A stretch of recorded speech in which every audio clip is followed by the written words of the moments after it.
Next month, people who live in Madison will soon have their say in what their city government looks like. The city's hosting a special election for whether the city will change from a mayor-council form of governance to a city manager-council format. Tonight, the Republican Women of Madison held a forum on the topic to talk about the two options. News 19's Lindsay Smith joins us live outside Bob Jones High School tonight with more on how that forum went. Lindsay? Emily and Greg, the forum lasted about an hour and a half, and while organizations like Madison Forward and Don't Mess with Madison have very different stance on whether the governance should change, both agree that tonight's event was needed and so important to educate the voters. Now, it was the community organization Madison Forward who submitted a petition to change the governing format of the city. This would leave the mayor as the face of the town and the president of the city council.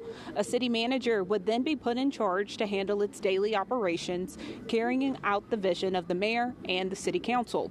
Terry Johnson says Madison would join several other cities in Alabama with a council manager format.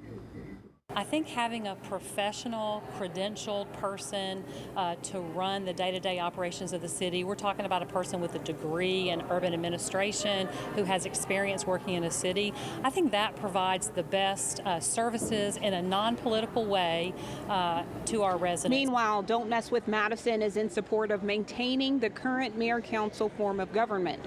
During the forum, Tiffany Knox spoke to the crowd about what the change would take away from residents. She's encouraging everyone to do their research before they head to the polls. The downfalls of the change would be that voters lose their voice.